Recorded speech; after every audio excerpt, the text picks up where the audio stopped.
저는 계속 강조해드리고 있습니다. 올해 하락한다. 기다려라. 지금 이 매수는 최상 꼭지 매수다. 부동산이 주식이냐. 모든 수요가 유입되는 시장은 파동 에너지에 따라 움직이는데 그 파동 에너지는 수요의 심리에 따라 움직인다라고 큰 폭으로 집값이 반등했는데도 불구하고 4,552건이 나왔다. 4,552건. 수요의 힘이 굉장히 약한 모습을 보이고 있다는 걸 투자자가 들어가야 집값이 더 올라갈 수 있는 요인이 발생되는데 못 들어가는 거 아닙니까? 그럼 지금과 뭐 달리 다른 게 있습니까? 네, 안녕하세요. 반갑습니다. 이경민의 부동산 하이킥의 이경민입니다. 자, 얼마 전 오세훈 서울시장이 강남 지역 일대 일부 토지거래 허가구역을 해제시켰습니다. 자, 지정된 지역 가운데 잠실, 대치, 삼성, 청담 이 네 지역만 해제를 시켜줬고 실거주 목적이 아니더라도 이제는 투자 목적으로도 매매가 가능해졌습니다. 그렇기 때문에 집주인들이 갑자기 하루아침 사이에 호가를 2억 원 이상씩 높여가면서 지금 시장이 굉장히 변동성이 심해지고 불안정한 시장으로 확장되고 있습니다. 자, 이러다 보니 뭐 실제 상담을 받는 분들뿐만 아니라 또 저의 강의 영상을 지켜보는 분들, 많은 분들의 댓글들을 보게 되더라도 집값 하락이 25년도에 온다라고 하셨는데 오히려 지금 호가가 높아지고 있고 또 지금 신고가 경신이 나오고 있는 상황에서 집값이 폭등하는 거 아닐까, 이렇게 의구심을 갖고 심리가 굉장히 자극이 돼서 추격 매수를 고려하는 분들이 굉장히 많아지고 있는 것으로 보여지고 있습니다. 또 실제로 추격 매수를 하고 있는 분들도 계실 겁니다.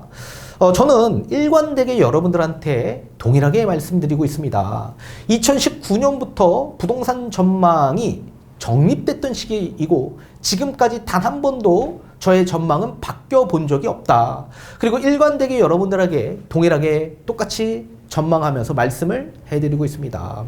그런데도 불구하고 저의 전망에 의구심을 갖고 지켜보는 분이 계신다라고 한다면 그분들이 만약에 그런 생각이 맞다, 저의 생각과 다르다, 대립된다 라고 하신다면 여러분들의 생각이 맞을 수도 있을 겁니다. 그렇지만 저의 일관된 주장은 변함없이 여러분들에게 똑같이 말씀을 해드릴 겁니다. 이런 분들이 계십니다. 부동산 상담을 받는 분들 가운데서도 저는 뭐 다른 분들의 영상을 보지 않습니다. 그래서 뭐 어떻게 전망하고 있는지는 모르겠지만 뭐 지금까지 하락을 주장하는 전문가 가운데서도 갑자기 토지거래 허가구역이 해제되고 나서 상승으로 전망이 바뀌었다, 이런 분들이 많다, 이렇게 많이 말씀들을 해주고 계시는데 저는 절대 변함이 없다. 자, 집값은 단 한순간에 폭락하는 게 아니다 라고 말씀해드렸죠. 2025년부터 시작되는 대세 하락의 1차 하락, 이제 시작이 될 거다. 갑자기 집값이 하락하는 게 아니다. 그리고 토지거래 허가구역에 대한 얘기들을 꾸준히 말씀을 해드렸죠. 자, 토지거래 허가구역이 해제되면 당연히 호가를 높일 수밖에 없고, 그리고 거래가 급감되고 매물이 적체되면서 가격 하락세가 나올 수 있는 그런 기폭제가 될 거다라고 꾸준히 여러분들한테 여러 번 강의를 통해 말씀드려왔습니다. 따라서 제가 생각할 땐 올해 6월부터 해제가 될 것으로 예상을 했는데 굉장히 이른 시일 내에 해제가 되었습니다. 오히려 부동산 시장의 펀더멘탈이 굉장히 약화될 수 있는, 그리고 집값 하락이 가속화될 수 있는 요인이 먼저 발생되었기 때문에 시장이 굉장히 좋지 않을 가능성이 매우 커질 거라고 보여주고 있습니다. 따라서 집값 하락이 가속화될 수 있는 여러 요인들이 뭐가 있는지 뒤에 가서 살펴보도록 하겠습니다. 그리고 토지거래 허가구역이 해제가 되면 어떤 현상들이 발생이 되는지도 같이 함께 말씀을 해드리고 싶습니다. 자, 그런데 지금 이 영상만 보고 계셨던 분들 또는 저를 처음 접하시는 분들, 이런 분들을 보게 되면 저는 하락론자라고 볼 수도 있을 겁니다. 그죠? 저는 하락론자가 아닙니다. 또한 상승론자도 아닙니다. 시장론자에 적합하다라고 꾸준히 말씀을 해드리죠. 모든 수요가 유입되는 시장은 상승과 하락이 공존하다라고 말씀해드렸고, 그리고 자산시장은 항상 우상향을 띠면서 상승을 한다. 근데 그 가운데서도 하락 주기가 명확하게 있다. 집값이 하락하니까 집을 사지 말아라가 아니다라고 말씀해드렸죠. 집값이 하락하는 시기는 여러분들한테 매수에 좋은 적기다라고 말씀해드렸었습니다. 자, 2022년 10월 31일 강의했던 영상을 한번 보도록 하겠습니다.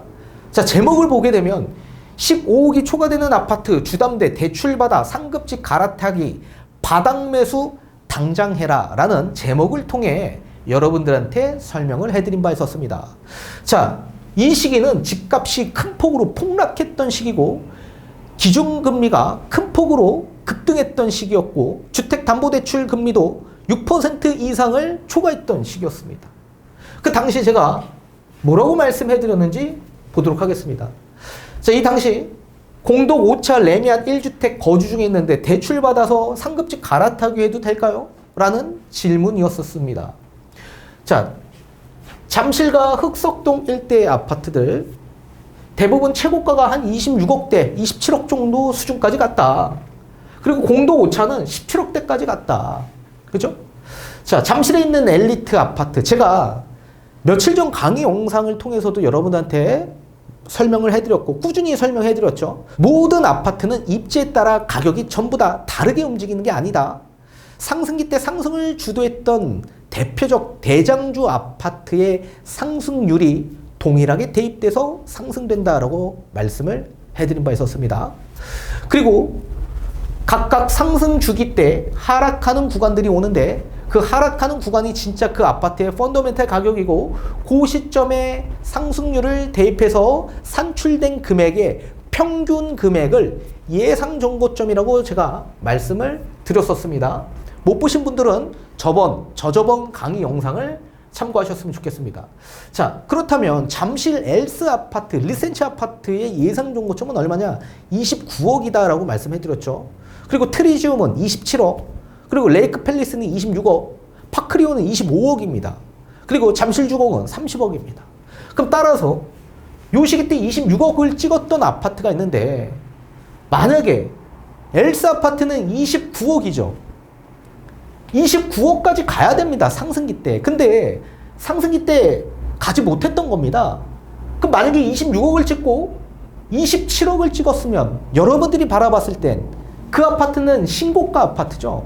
근데 신고가가 아니다라고 말씀해 드렸죠. 원래대로 정상적으로 올라가려면 29억까지 가야 되는 금액인데 못 올라간 거죠. 그러면 이 아파트는 정상적으로 올라가야만 합니다. 그래서 지금 현재 올라가고 있는 과정이다라고 말씀해 드렸고, 자, 그러면 공동 5차를 한번 볼까요? 공동 5차는 17억이죠. 최고가가. 그리고 현재 지금 최고가가 18억까지 나왔습니다. 이 아파트의 예상 정고점은 얼마냐? 20억 5천입니다. 20억 5천까지 가야 되는 아파트인데 못 올라가고 있습니다. 이 아파트는 저평가로 규준할 수 있고 이런 저평가 아파트들은 더 상승의 여지가 남아있다라고 말씀을 해드렸었죠. 자, 다시 돌아와서 잠실 그리고 흑석동에 있는 아크로 리버하임. 아크로 리버하임의 예상 정고점은 27억입니다. 그러면 만약에 예상 정고점이 26억까지 찍은 레이크 팰리스 기준에서 한번 보게 되면 그 아파트의 바닥 금액은 얼마나 그랬습니까? 30%포인트가 바닥이라고 하고 또 여기서 밀리게 되면 35%포인트까지 떨어진다라고 말씀해드렸죠. 그럼 바닥은 얼마입니까? 18억이죠. 18억. 그리고 2차 바닥까지 만약에 더 밀려서 내려가게 되면 17억대까지 떨어질 수 있다라고 말씀을 해드렸었습니다. 그러면 하락률이 몇 퍼센트입니까? 마이너스 8억 수준까지 하락폭이 커질 수 있다. 커질 수 있다. 그리고 공동 5차는 14억대까지 하락할 수 있고 밀리게 되면 13억대까지 밀릴 수 있다라고 말씀해드렸습니다. 그런데 여러분들이 봤을 때 예상 정고점을 대부분이 모르고 있기 때문에 실제 정고점 대비해서 하락률을 보게 되는 겁니다. 근데 예상 정고점 대비해서 하락률을 대입을 해서 바닥 금액을 산출을 해야 되는데 대부분 17억에서 14억 하락폭이 마이너스 3억밖에 되지 않기 때문에 이 아파트는 지금 잠실 같은 경우는 하락폭이 큰 반면에 하락폭이 적죠. 그래서 저평가 좋은 아파트인지 알고 매매하다가 어떻게 됩니까? 오히려 가치가 상실된 아파트를 취득하게 된다라고 말씀해드리지 않았습니까? 이 아파트는 20억 5천까지 가야 되는데 17억까지밖에 못 간 아파트이기 때문에 힘이 없는 아파트다. 힘이 없는 건 뭡니까? 투자수가 못 들어가고 실거주에 적합한 아파트이기 때문에 힘이 없어지게 되는 거죠. 그러니까 이 아파트의 가치의 힘이 굉장히 약하다. 그러면 다시 대세 상승장이 오더라도 이 아파트는 큰 폭으로 상승되기 어려운 아파트라고 기준할 수 있죠. 그래서 제가 갈아타기 찬성 의견을 드렸던 겁니다. 그리고 자, 상승기 때 보게 되면 26억, 17억, 약 9억 정도 차이가 났는데 예전에는 3% 담보대출 금리였습니다. 그렇다면 한 달에 지출하는 원리금은 380만 원이었고 지금 이분이 22년 10월 31일 날 질문했던 시기에 주담대는 6%였습니다. 그런데 집값이 하락하니 지금 18억대, 14억대까지 하락한다? 그러면 약 4억 정도 차이가 날 텐데 4억 정도 차이 나는 상황에서 6% 금리가 아무리 높아져도 한 달에 지출하는 원리금은 240만 원밖에 되지 않더라. 따라서 금리가 중요한 게 아니라 중요한 건 뭡니까? 매매 금액이 중요하다. 따라서 내가 지출하는 금액이 달라질 수 있다. 응? 그런데 3년이 지나면 대환대출이 가능하다. 또 중도수수료 납부도 안 된다. 그럼 만약에 6%에서 3년이 지나면 3%로 더 낮아질 수 있고 이 당시에는 고금리 시기였지만 앞으로는 이젠 저금리, 기준금리가 인하되는 시점이 찾아오는 시기가 찾아오기 때문에 그렇다면 3%의 주담대 금리를 보게 될 거다. 그렇게 되면 나중에 160만 원밖에 납부하지 않지 않냐. 그러니까 지출하는 금액이 줄어들 수 있다. 따라서 지금 갈아타야만 한다라고 말씀을 해드렸었습니다. 바닥 금액이 될 수 있기 때문에 제가 뭐라 그랬습니까? 지금 잠실 지역 일대뿐만 아니라 강남 지역 일대 지금 매수하면 추격 매수가 되고 최상 꼭지 매수가 된다라고 말씀해드리지 않았습니까? 그래서 집값 하락이 이제 앞으로 본격화될 가능성이 있기 때문에 강남 지역 일대 굉장히 높은 금액에 추격 매수하지 말아라. 근데 이 시기에는 제가 뭐라 그랬습니까? 아무도 집을 사지 않는 이 시기에는 무조건 매매해라. 이렇게 강조해드리지 않았습니까? 이렇게 강조해드렸는데도 불구하고 내 집 마련을 못하셨거나 아니면 고려했다가도 포기하신 분들이 굉장히 많았던 시기였었습니다. 자, 22년 11월 8일 강의 영상을 보도록 하겠습니다. 강남 아파트 갈아타기 매수 전략, 15억이 초과된 아파트 주담대 완화, 지금이 바닥 매수다. 엄청나게 강조하면서 강의를 여러분한테 수없이 해드렸고 상담할 때도 엄청난 전략들을 세워드리면서 바닥 매수를 권장해드렸었습니다. 자, 잠실에 있는 아파트 토지거래 허가구역으로 지정된 지역이다. 그런데 송파, 잠실을 제외한 송파구에 위치하고 있는 아파트들, 자, 이렇게 두 가지의 기준에서 나눠봐서 잠실은 투자적 목적으로 매매가 불가능하니 실거주 목적으로 접근하되 무주택, 월세 거주, 전세 만료된 요 수요는 잠재 수요이기 때문에 이분들 무조건 잠실에 있는 아파트 바닥 매수 지금 하셔야 된다. 이런 강의였습니다. 응? 그리고 1주택자 같은 경우에도 하급지에서 상급지로 갈아타되 잠실은 들어가기 어렵기 때문에 투자가 안 되기 때문에 송파, 헬리오시티 같은 이런 지역 일대로 추천을 굉장히 많이 드렸죠. 파크리오나 투자적 목적으로 종전주택 전세로 전환시켜서 그 전세 보증금으로 선투자하고 그리고 종전에 있는 주택을 2년 이내에 매도하셔라. 2년이 지난 이후에는 시세가 다시 정고점, 신고가가 나온다라고 제가 말씀을 해드렸던 시기였습니다. 그런데 선매수 후매도 또는 선매수 후전입 이런 제도를 많이 말씀을 해드렸는데도 불구하고 우리 집이 일단 안 팔리는데 지금 선매수했다가 또 역전세처럼 여러 집도 안 팔리고 다 물려서 힘들어지는 상황이 발생되는 거 아니냐. 2년 이내 집값이 큰 폭으로 다시 원상 복구되면서 회복되면서 상승될 거니 이때는 거래량이 지금보다 훨씬 더 많아질 테니 충분히 2년 이내 매도가 가능하다. 세금적인 부분도 전부 다 완화되었기 때문에 1주택으로 간주하기 때문에 지금 추가적으로 우리가 일시적 2주택이 되셔도 무관하다라고 말씀을 해드렸었습니다. 예를 들면 대출을 받건 취득세건 뭐 1년 이내 종전에 있는 주택을 양도하거나 또는 6개월 이내에 또 종전에 있는 뭐 대출을 상환하고 뭐 이런 여러 가지의 제도들이 있었습니다. 그런데 이게 전부 다 완화가 돼서 2년 이내에만 종전에 있는 주택을 양도하게 될 경우에는 무조건 1주택으로 간주하고 세금의 혜택도 1세대 1주택과 동일한 혜택들을 받았기 때문에 제가 이런 말씀들을 꾸준히 해드려 왔었던 겁니다. 이렇게 말씀을 해드렸는데도 불구하고 상담을 받았는데도 불구하고 매매를 못 하셨던 분들이 정말 수없이 많았습니다. 반대로 매매하셨던 분들도 꽤 있었거든요. 자, 그때 제가 뭐라고 말씀해드렸냐? 실거주로 매매하신 분들 반드시 2년 이후에 다시 상담을 받으셔라. 그때 되면 다시 정거청까지 회복이 되니 그 시기에 또 매도 타이밍을 보셔야 된다.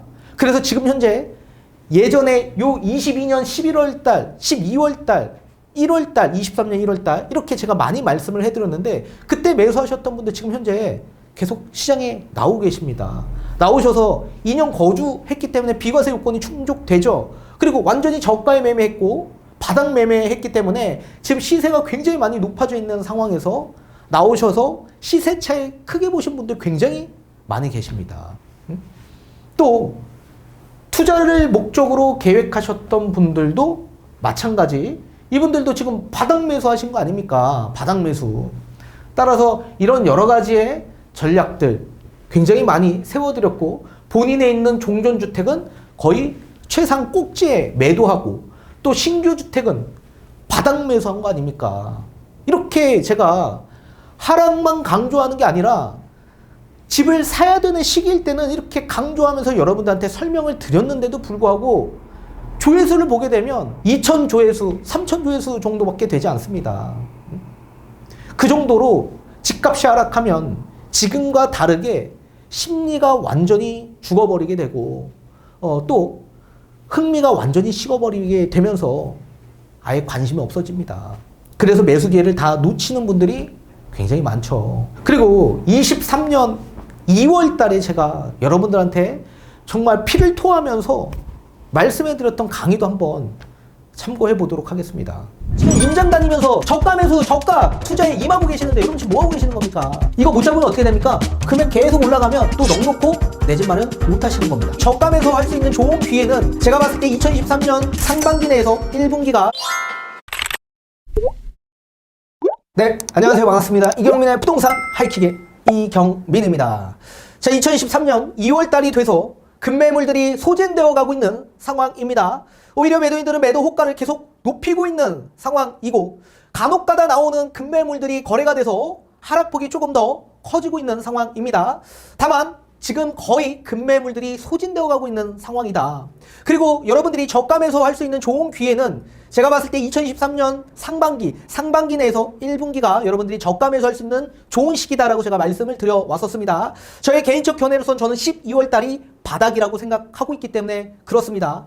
따라서 지금 매도인들이 계속 호가를 높이고 있는 상황이기 때문에 여러분들이 바닥을 잡기에는 굉장히 어려울 거고 바닥을 논하기도 어렵습니다. 따라서 낙폭이 큰 지역 그리고 내가 저가 매수할 수 있는 그런 시기에 시장에 나오고 계시는 분이 계신다면 지금 매수에 임하셔야만 할 겁니다. 따라서 제가 하락폭이 가장 큰 지역은 어떤 지역이고 그리고 그 지역 일대 하락폭이 가장 큰 아파트는 어떤 아파트고 급매물이 아직도 남아져 있는지 그리고 호가를 높이고 있는지 알려드리는 시간을 가져보도록 하겠습니다. 자, 지금 보시는 이 지표는 부동산원 통계 자료를 제가 수집해온 지표입니다.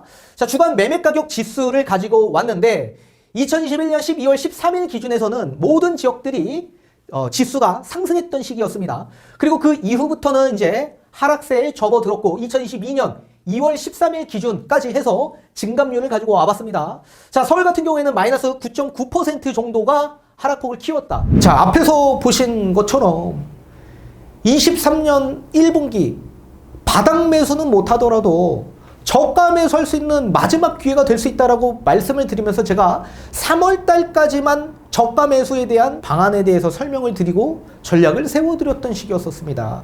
그 시기 지표를 보게 되더라도 엄청난 하락폭이 컸던 시기였었습니다. 1분기도. 그런데도 불구하고 제가 계속 내 집 마련해라. 저가 바닥 매수해라. 이렇게 설명해 드리지 않았습니까? 그런데 지금은 뭡니까? 매수하기엔 지금 굉장히 최상 꼭지 매수기 때문에 매매하는 거 위험하다. 기다려라. 이게 21년도에도 여러분들한테 동일하게 말씀해 드렸던 내용입니다. 21년도에도 제가 지금 사지 말아라. 역전세 난다. 그리고 22년 변곡점이다. 기다려라. 이렇게 말씀해 드렸는데 불구하고 지금처럼 집값이 큰 폭으로 올라가고 또 지속적인 최고가가 계속 나오는 시점이었기 때문에 심리가 또 유동쳐서 추격 매수해서 최상 꼭지 매수하셨던 분들 많으셨을 겁니다. 왜 실수를 또 똑같이 반복하시려고 하는 겁니까? 제가 이렇게 말씀을 해드렸는데도 불구하고 심리가 너무 불안해서 매매해야 될 것 같다. 심리가 너무 불안해서 상승할 가능성이 매우 클 것 같다. 이렇게 생각하시는 분들은 어쩔 수 없죠. 본인이 그렇게 생각하면 본인이 지금 그냥 최상 꼭지 매수하시면 됩니다. 그죠? 근데 저는 계속 강조해 드리고 있습니다. 올해 하락한다. 기다려라. 지금 이 매수는 최상 꼭지 매수다. 자, 자산시장은 이런 파동 에너지에 따라서 가격이 움직인다라고 했습니다. 수요가 유입되는 모든 시장은 이런 수요의 심리에 따라 파동이 칩니다. 주식과 비트코인의 파동은 굉장히 가파르게 변동성이 심하면서 올라가되 주식 비트코인도 마찬가지 상승 주기와 하락 주기가 명확하게 나눠져 있고 부동산 시장도 수요가 유입되는 시장이기 때문에 명확하게 나눠져 있지만 파동 에너지가 주식과 비트코인에 비해서는 완만하게 움직인다라고 말씀해드렸죠. 자, 그런데 지금 뭡니까? 추세의 방향, 추세선을 그려보면 지금 이게 서울 아파트 평균 금액입니다. 정고점을 깨지 못했다라고 말씀해드렸죠. 저번 강의에. 그죠? 평균, 그리고 서울 중위가격은 예전 2021년에 가장 높았던 최고가 그 금액보다 한참 미달되어 있는 상황이다. 지금 최상급지에서만 정고점까지 올라가거나 정고점을 또 돌파하는 경우가 있는 상황이죠. 자, 그런데 우리가 추세의 방향은 최상급지 아파트만 보기에는 어렵습니다. 수요가 받쳐줘야 되기 때문에 그렇습니다. 언젠간 수요가 급감하게 된다면 결국 하락으로 전환될 수 있는 요인이 발생될 수 있기 때문에 지금의 시장이 그런 시장으로 전개되고 있다라고 보셔야 됩니다.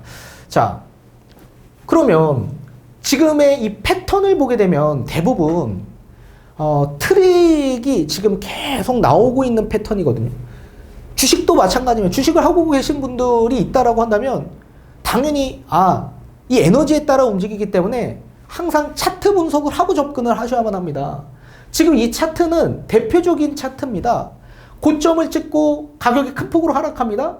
그러다가 다시 에너지를 축적해서 다시 올라가는데 이 저항이죠, 저항. 정고점은 저항입니다. 이 저항에 딱 도달하기 때문에 여기에서 또 저항을 살짝 돌파해서 금액이 조금 더 올라가면 수요의 심리가 자극돼서 완전히 최상꼭지에 물리게 되는 경우가 굉장히 많죠. 매집이 굉장히 많이 나오게 됩니다. 자, 그런데 이게 뭡니까? 패턴이 쌍봉 더블탑 패턴입니다. 고점이 두 번 나올 수 있는 패턴이고 두 번 나오게 되면 이 저항에 걸려서 다시 하락하는데 대부분 최상 꼭지에 매집해서 물리게 되는 이 개미들이 굉장히 많아지죠. 그런 분들이 이렇게 하락하게 되면 추세의 방향이 하락하게 되면 전부 다 내다파는 경우가 많아진다. 그래서 이런 패턴을 조금 더 이해하고 시장을 접근해야 되는데 이런 분들이 계세요. 부동산이 주식이냐? 모든 수요가 유입되는 시장은 파동 에너지에 따라 움직이는데 그 파동 에너지는 수요의 심리에 따라 움직인다라고 말씀을 해드리고 있기 때문에 모든 시장은 이런 에너지의 패턴으로 움직이게 되어 있다라고 보셔야 됩니다. 자, 따라서 변곡점이 가장 중요한데 2022년 변곡점, 하락의 변곡점, 그러니까 상승 주기가 끝나고 하락으로 전환될 수 있는 하락 주기로 전환되는 변곡점이 22년도라고 말씀을 해드렸고 또 정고점 기준에서의 이 추세의 전환점, 이 전환점이 2025년이라고 말씀해드렸고 또 2028년 이게 다시 이제 하락이 끝나고 상승으로 갈 수 있는 변곡점이라고 말씀해 드렸습니다. 그래서 가장 중요한 시점은 22년, 25년, 28년이라고 누차 강조를 해드려 왔습니다. 자, 지금 추세의 방향이 수요의 힘이 굉장히 약해지는 모습을 보이고 있다. 자, 그러면 여러분들이 상식적으로 생각한다면 지금이 대세 상승장이라고 한다면 수요가 뒷받침돼야 정상적이지 않겠습니까? 이것도 설명하지 않았습니까?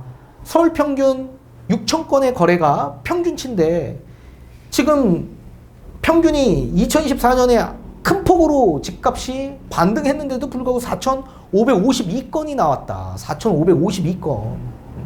수요의 힘이 굉장히 약한 모습을 보이고 있다는 걸 보실 수가 있습니다. 자, 그런데 반대로 공급량은 어떻게 됩니까? 엄청나게 증가되고 있지 않습니까? 강남구 아파트의 매물량, 서초구, 송파 아파트의 매물량 거의 2배 이상 정도 증가되고 있지 않습니까? 집값이 상승되면 자연스럽게 매물이 감소돼야 정상적인데 집값이 큰 폭으로 상승되는데도 불구하고 왜 매물이 이렇게 증가되죠? 매수를 하고자 하는 수요보다는 지금 아니면 매도가 안 될 것 같다, 물릴 것 같다라고 생각하는 수요의 매도 매물이 훨씬 더 많기 때문에 그런 거 아닙니까? 심리적으로 지금 매도를 왜 계획합니까? 굳이 집값이 상승할 거면 보유하셔야죠. 근데 왜 자꾸 매도를 계획하는 수요가 훨씬 더 많아지는 겁니까? 수요는 감소되고 이 심리가 결국 집을 갖고 있는 수요는 집값이 하락할 거다라고 생각하는 수요가 훨씬 더 많다라는 얘기고 집을 매수하고자 하는 수요 또한 마찬가지 집값이 상승하기보다는 하락할 가능성이 매우 크다라고 생각하는 수요가 더 많기 때문에 수요가 감소되는 거죠. 이런 현상들이 계속 나오고 있는데 어떻게 대세 상승장이 이어지게 되겠습니까? 그러니까 일시적 자꾸 이 호가를 일시적으로 높이는 거에 일희일비 여러분들이 자꾸 심리적으로 민감하게 반응하고 예민하게 반응하다 보니 자꾸 시장을 다르게 해석할 수밖에 없는 그런 오차를 내고 있다라고 보셔야 됩니다. 자, 토제 해제 시행이 됐는데 집값 하락에 기폭제가 된다라고 말씀해 드렸습니다. 일시적 호가 상승, 당연히 여러분들이 집주인이라고 한다면 호가를 좀 높이고 싶지 않겠습니까? 그죠? 뭔가 개발 이슈가 있는데 예를 들면 뭐 재건축, GTX 같은 개발 이슈, 뭐 착공이 들어갔다. 그러면 당연히 한순간에 호가가 높아지죠. 그런데 잘 보십시오. 계약됩니까? 지금도 금액이 정고점까지 회복되어 있는 상황에서 고점 인식이 커져 있는 상황에 거래가 급감되어 있는 상황이죠. 거래가 급감됐는데 거기에 뭐 한 몇 억씩 호가가 높아지면 매매가 가능할까요? 매매가 불가능하겠죠. 그러면 결국 호가만 높아지는 거고 거래는 감소되는 현상이고 여기에 매물이 적체되는 현상들이 계속 나올 수밖에 없다. 자, 우선적으로 투자자를 한번 볼까요? 지금 토지거래 허가구역이 해제된 지역일 때는 투자적 목적으로 매매가 가능하죠. 그럼 투자자 입장에서 만약에 1주택이 강남에 한 채를 취득하게 되면 2주택 취득세가 8.4%입니다. 30억짜리 8.4%면 얼마입니까? 뭐 한 취득세만 한 2억 5천 이상 내셔야 되는 겁니다. 2억 5천 내면서 취득세 이거 납부하면서 지금 고점 인식 같은데 최상 꼭지 같은데 여기서 만약에 내가 매매했다가 집값이 하락하면 나는 완전히 최상 꼭지에 물리게 되는데 가능할까요? 어렵죠. 또한 종부세에 대한 여러 가지의 세금적인 부담도 커지게 되죠. 지금 경기가 좋은 상황이 아니지 않습니까? 경기 침체, 내수 침체가 지금 예상되어 있는 이런 시장에 세금적인 부담을 안고 투자를 해야 될까요? 불가능하죠. 만약에 2주택자가 강남에 취득하면 12.4%인데 이건 아예 완전히 불가능한 얘기고요. 또한 지금 전세가율이 굉장히 낮은 수치입니다. 서울 평균은 지금 50%대지만 지금 강남 지역 일대 같은 경우는 한 45% 수준이 평균치입니다. 아직도 전세가율이 굉장히 낮기 때문에 투자 금액이 굉장히 많이 들어가는 상황이죠. 35억짜리 강남 아파트가 지금 투자 금액이 거의 한 18억대, 20억 정도 들어가는 상황인데 쉽게 들어갈 수 있을까요? 굉장히 어려운 상황이다. 또한 조정 대상 지역에 지금 아직도 지정되어 있는 상황이기 때문에 2년 거주 요건이 필요합니다. 비과세를 받기 위해서. 그러면 투자자는 비과세를 아예 받지 못하는 상황이죠. 본인이 전입하는 방안이 아니기 때문에. 그렇다면 상생임대인이라는 혜택도 우리가 생각해 볼 수 있겠지만, 상생임대인 혜택 같은 경우에는 전세를 승계받은 상황에서 매매하는 건 상생임대인 혜택 조건에 부합되지 않습니다. 따라서 우리가 기존에 있는 집주인의 전세가 껴져 있는 매물을 승계받은다면 그거는 직전 임대차 계약으로 보지 않기 때문에 혜택이 없습니다. 상생임대인 혜택 자체가. 따라서 투자자는 아예 시장에 들어가지 못한다. 그렇다면 투자자가 들어가야 집값이 더 올라갈 수 있는 요인이 발생되는데 못 들어가는 거 아닙니까? 그럼 지금과 뭐 달리 다른 게 있습니까? 1주택과 무주택은 대부분 실거주 목적으로 내 집 마련하는 수요가 훨씬 더 커지고 있고, 이미 잠실지역 일대도 지금 실수요장으로서 1주택과 무주택 수요가 계속적으로 유입되는 시장이었기 때문에 큰 변화가 없는 상황이다. 자, 1주택을 보더라도 상급지 갈아타기가 불가능한 상황이죠. 본인의 종전주택 일단 매도가 안 돼요. 지금 현재 매도를 해야 뭐 상급지 아파트로 갈아타야 되는데 매도가 안 됩니다. 또한 신규주택, 내가 보유하고 있는 아파트, 내가 거주하고 있는 아파트보다 더 상위 지역으로 우리가 신규주택을 취득하는 경우가 대부분이기 때문에 신규주택으로 가려면 대출을 받아야 되겠죠. 그러면 본인 집은 굉장히 고점에 잘 팔았는데 신규주택은 최상 꼭지에 매매할 가능성도 커지게 되고, 고점 인식이 커졌고, 또 대출에 대한 부담액도 커질 수 있는 상황이기 때문에 이 갈아타기가 지금 현재 불가능한 상황이다. 그럼 무주택도 마찬가지 고점 인식에 관망을 하고 있는 상황인데 호가가 갑자기 올라갔어요. 아니, 지금도 금액이 높아서 관망을 하고 있는 수준인데 집값이 더 30억짜리 내가 25억 정도 떨어지면 내가 그때는 좀 사겠다 하고 지켜보는 수요인데 갑자기 30억짜리가 32억, 33억까지 호가가 높아지면 살 수 있습니까? 수요가 오히려 더 감소될 수 있는 요인이 발생되는 거 아닙니까? 그러니까 수요가 더 받아주기에는 어려운 상황이다. 반대로 매도자 입장에서 보게 되면 매도자는 그동안 보유했던 투자 매물 매도하고 싶어도 매도가 안 됐었습니다. 근데 이번에 집값이 상승되어 온 상황에서 또 해제가 되니 그동안 못 팔았던 이 매물을 시세 차익을 보기 위해서 출회하는 경우가 많아질 수밖에 없겠죠. 그러면 매물이 계속 적체될 가능성이 있겠죠. 그동안 2020년, 21년 집값이 큰 폭으로 폭등했습니다. 근데 지금 이 토지거래 허가구역 해제된 잠실, 대치, 삼성, 또 뭐 청담 이 지역 일대는 2020년도에 지정을 했습니다. 그 시기는 집값이 큰 폭으로 폭등했던 시기인데 투자 매물은 매도하고 싶어도 매도가 안 되지 않습니까? 전세가 껴져 있는 매물이기 때문에 수요가 없으니까. 그리고 요번에도 집값이 큰 폭으로 다시 정고점까지 회복되어 있는데 매도하고 싶어도 거래가 급감되어 있는 상황에 전세가 껴져 있는 매물은 거래가 지금 안 되고 있는 상황이죠. 그런데 이걸 해제시켜 주니 당연히 지금이 기회다. 지금 아니면 매도가 안 된다 생각하고 차익 실현을 생각하고 출회하는 경우가 많아지면서 매물이 적재되고, 또 동일단지, 토지에 지정된 또는 미지정된 단지에서 호가가 계속 양극화가 되는 현상들이 나올 겁니다. 누군가는 지금 안 팔아도 나는 상관없어. 그래서 호가를 높여서 고수하는 분들도 있는 반면에 차라리 지금이 매도 기회다. 지금 아니면 안 팔린다. 하고 호가를 조금 더 내려서 내놓고자 하는 수요도 있지 않겠습니까? 같은 단지 안에서도. 그럼 만약에 그 금액이 거래가 되면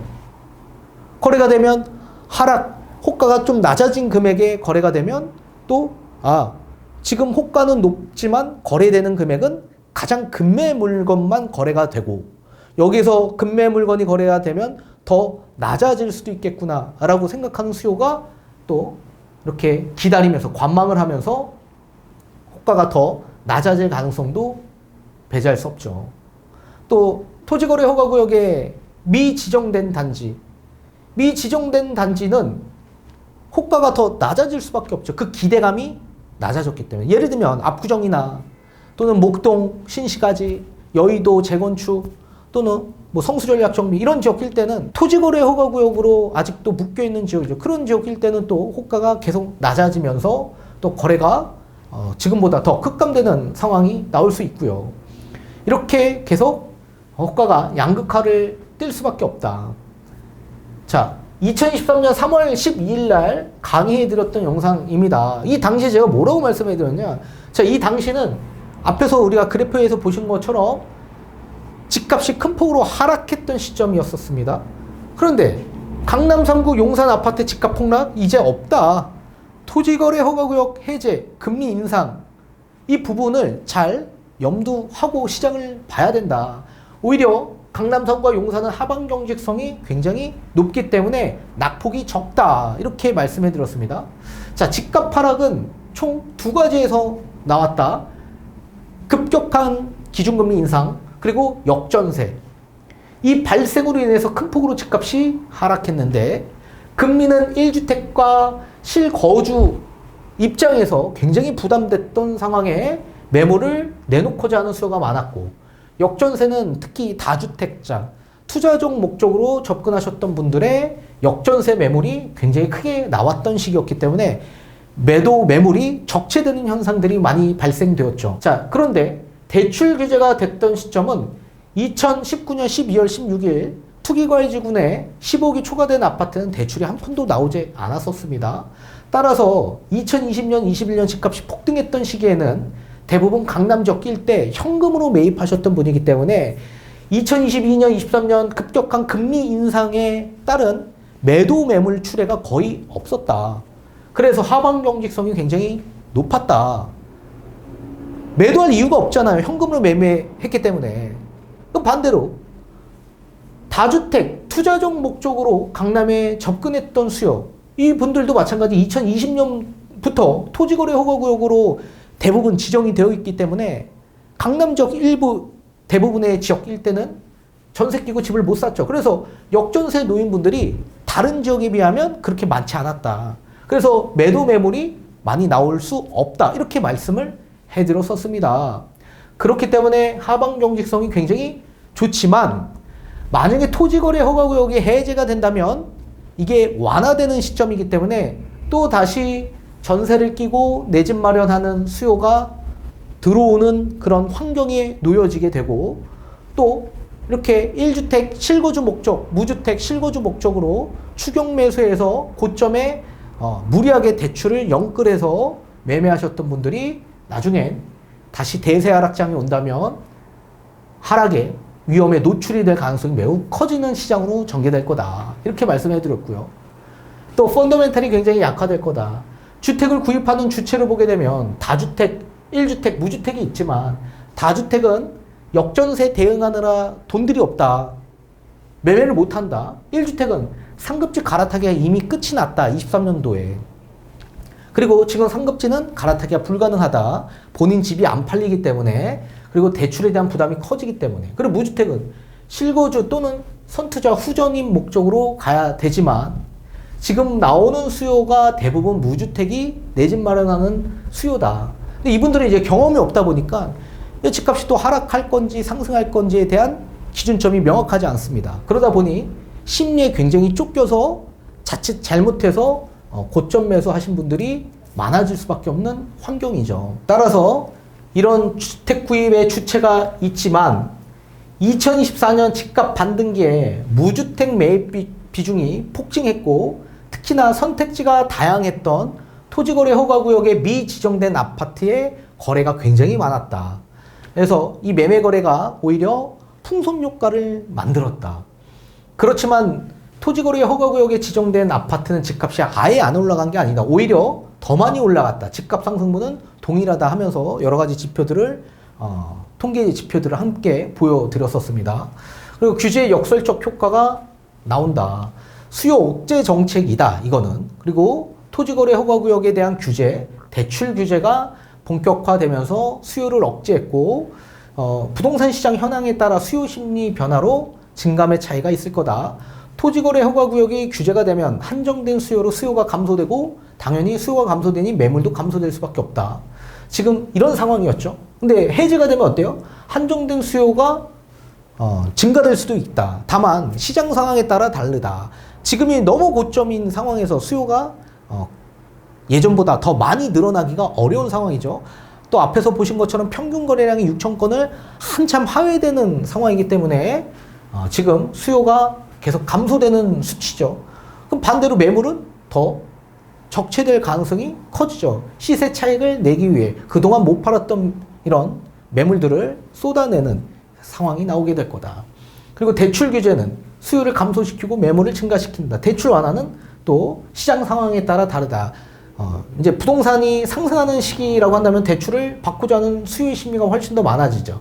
반대로 앞으로 시장 상황이 좋지 않고 경기가 어렵다라고 판단한다면 대출을 받고자 하는 수요는 감소될 수밖에 없고 매물은 증가된다.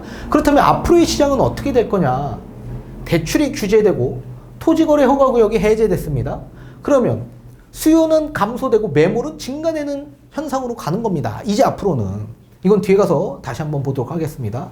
25년 이후부터 대세 하락장 진입하는데 경기 침체, 내수 침체가 동반되며 수요가 급감되고 매도 매물 적체 가중이 되면서 집값 하락이 시작된다. 이렇게 말씀해 드렸습니다. 자, 집값이 하락하는 요인들이 몇 가지 있을 겁니다. 그리고 그런 시점들이 있을 건데 우선적으로 25년 2월 달에 토지거래 허가구역을 해제시켰습니다. 이게 오히려 집값 하락의 기폭제가 된다고 제가 말씀해 드렸죠. 펀더멘탈이 굉장히 약해지는 겁니다.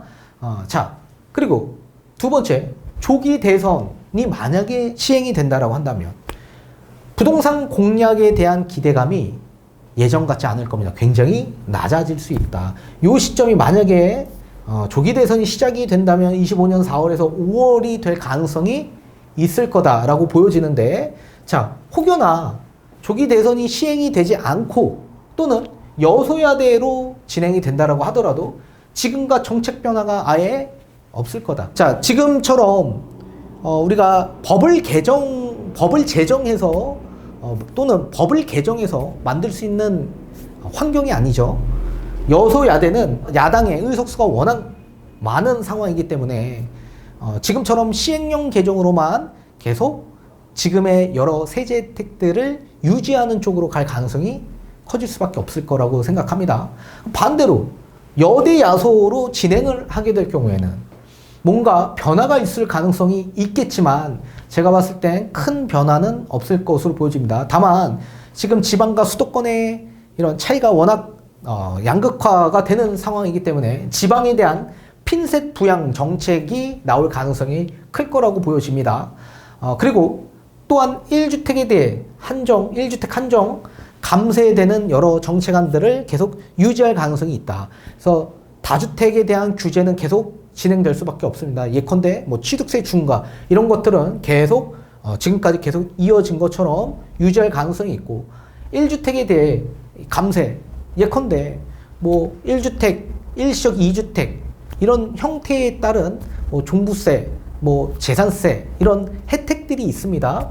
그런 것들은 계속 유지할 가능성이 있을 거다 이렇게 보여주고 있고요. 그리고 다주택 규제는 계속 유지할 거다. 공급 확대하는 방안 대책들을 계속 내세울 거고 특히나 공공임대주택에 대한 얘기들도 많이 나올 가능성이 있습니다. 그리고 대출 규제는 지속적으로 진행될 수밖에 없을 거다 이렇게 보여지는데 우선 대출 규제는 25년 7월 전에 아마 스텔스 DSR 3단계가 도입될 가능성이 있을 겁니다. 그렇다면 매매하는 입장에서 가뜩이나 지금 집값이 큰 폭으로 상승되어 있는 상황인데 대출 한도도 더 적게 나오게 된다면 매매하기 어려운 상황이 될 수 있겠죠. 그래서 저는 스텔스 DSR 3단계가 굉장히 시장에 큰 영향을 줄 가능성이 있을 거다 이렇게 보여지고 있고요. 2008년에 집값이 큰 폭으로 폭락했지만 2009년 다시 큰 폭으로 반등했죠. 그렇지만 2009년 9월 이후부터 집값이 다시 큰 폭으로 하락하기 시작했습니다. 그 가장 큰 원인은 DTI가 50%에서 40%로 축소되는 현상이 나타났기 때문에 대출 규제로 인해서 다시 시장이 갑자기 급변해서 수요가 더 감소되는 현상이 나오면서 2010년에 하락하기 시작했습니다. 그리고 세계 경기 침체가 또 같이 그 시기에 이제 도래가 되면서 수요가 더 감소되고 디플레 심리가 생기는 구간으로 접어들었었죠. 아마 비슷한 상황이 나올 가능성이 클 거다 이렇게 보여주고 있고요.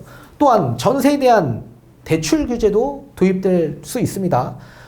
이번에 나온 건 허그의 전세대출 보증보험, 이게 100% 보증을 해줬는데 90%로 보증 한도를 축소시킨다라고 했습니다. 그렇게 되면 전세대출 한도가 축소될 수밖에 없기 때문에 전세에 대한 수요가 오히려 반전세, 월세로 수요가 이동할 가능성이 커지면서 전세 가격은 약세를 띌 가능성이 있다. 전세 가격이 약세를 띠게 되면 자연스럽게 매매도 같이 함께 25년도는 약세, 하락세로 접어들 수 있는 시장이라고 제가 말씀해 드렸죠. 25년도는 매매와 전세 전부 다 동시 약세, 하락세로 전환될 수 있는 구간이다 강조해 드렸었습니다. 또한 가계대출 같은 경우에도 총량 규제 지속적으로 유지된다. 인데 이 총량 규제가 작년보다 훨씬 더 축소될 가능성이 매우 커질 겁니다. 가계대출 증가율 목표치를 연초에 금융위에서 정리해 준다라고 했습니다. 자, 경상 성장률 이내로 관리하라고 방침을 내렸는데, 경상 성장률이라는 건 물가 상승률 플러스 실질 GDP 성장률, 이걸 통합해서 우리는 명목 GDP 성장률이라고 하죠. 자, 그 수준만큼 관리하라고 했습니다. 자, 따라서 작년 같은 경우에는 물가가 굉장히 높지 않았습니까? 그리고 성장률도 그나마 2%대를 유지했습니다. 그런데 올해는 성장률이 전망치가 2% 전망을 했는데 지금 이미 전망치가 1.7%로 급격하게 낮아졌고 더 낮아질 가능성이 매우 커질 수 있습니다. 그래서 GDP 성장률은 더 낮아지는데 물가는 어떻습니까? 지금 큰 폭으로 내려왔죠. 따라서 작년과 비교했을 때 이 경상 성장률은 훨씬 더 낮아질 수 있기 때문에 이 가계대출 증가율 목표치도 더 낮아졌다. 그러면 작년보다 대출 총량은 더 줄어들 수 있다라는 얘기입니다. 그렇기 때문에 이런 여러 가지 제도들을 활용을 하는 겁니다. 그리고 금리 같은 경우에도 기준금리 인하 폭이 제가 적다라고 말씀해 드렸습니다. 아무리 많이 기준금리 인하를 하더라도 2%대를 유지할 거다라고 말씀해 드렸고, 여러분들이 생각하는 제로금리 이런 거 절대 갈 수가 없습니다. 미국의 트럼프 대통령이 다시 재당선이 되면서 물가 상승 압력을 높이고 있는 구간이기 때문에 굉장히 어렵다. 그래서 기준금리 인하 폭도 적은 상황에서 여러분들이 생각하는 것처럼 주택담보대출 금리도 굉장히 낮은 수치로 내려가진 않을 거다 이렇게 보고 있습니다. 따라서 이런 여러 가지 요인들이 집값을 하락할 수 있는 원인들로 작용할 가능성이 매우 커지게 될 겁니다. 따라서 토지거래 허가구역이 해제가 된다면 호가가 지금 상승돼서 집값 폭등을 생각하고 계신 분들이 많이 계실 수 있겠지만 저는 절대 그렇게 시장을 보지 않는다. 심리가 불안한 분들, 나는 무조건 심리가 너무 불안해서 폭등할 것 같다. 그러면 여러분들 의지에 따라 매매하시면 됩니다. 그런데 그 매매는 무조건 산꼭지 고점 매수가 되실 겁니다. 명심하십시오.